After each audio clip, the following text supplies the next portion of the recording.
A universal direct payment. It means direct help for all, financial support sent to everyone.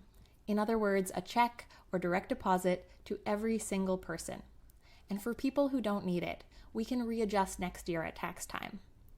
It is a more fair, a more simple, and a faster way to get support to everyone who needs it. Right now, we are facing a global health crisis, which has created an economic crisis, and we are doing everything we can to flatten the curve.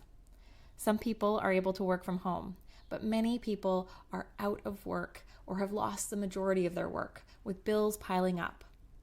Workers in almost every sector have been affected, and it means we need the government to get support out to people and small businesses quickly so we can weather this storm together.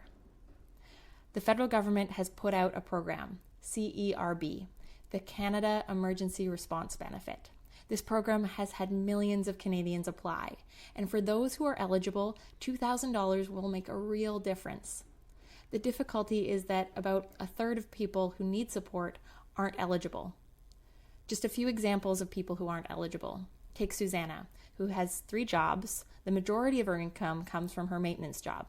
She also occasionally takes a few shifts serving at a brunch place and does 12 hours a week as an online personal assistant. Her maintenance contracts have disappeared. The restaurant she worked at has closed down. But she can still do 12 hours a week as a personal assistant. It's not enough to survive on, but it means she can't qualify for the CERB because she's still receiving some income.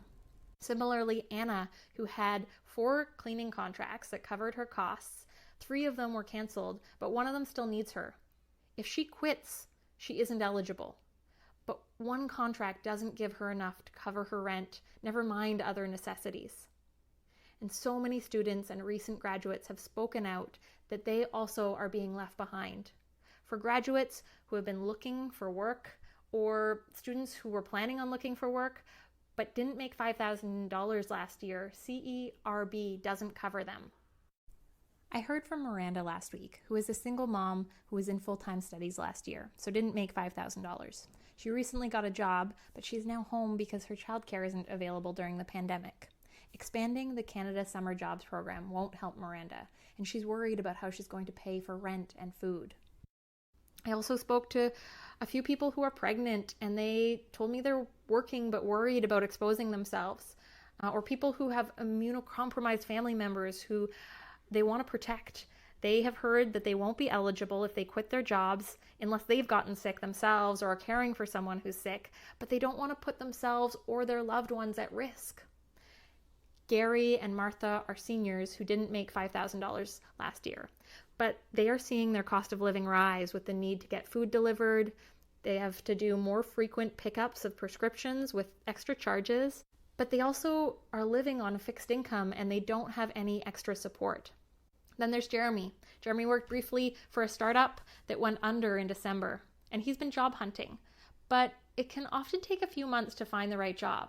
But now that COVID-19 has hit, there's no new positions opening up in his field. He didn't lose his employment because of COVID-19, so he doesn't qualify for CERB. He has enough savings to get him through this month, but he doesn't know how he's going to afford his bills in May and June. But I think the worst part is that CERB doesn't cover the most marginalized.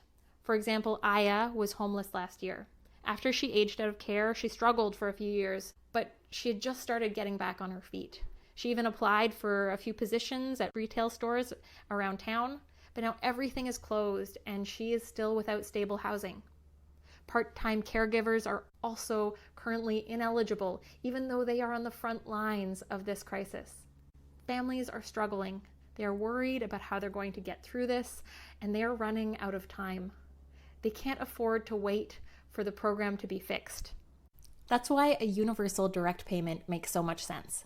$2,000 a month to everyone, sent out right away. And for people who are still fully employed and who don't need the support, we can readjust through our tax system in 2021. It is faster and simpler because CRA can send out the $2,000 right away without any applications, and it's easier than fixing the eligibility issues piece by piece. And it's way more fair than a patchwork system where so many people who need it aren't covered. The NDP is advocating for a universal direct payment. Let's make it happen.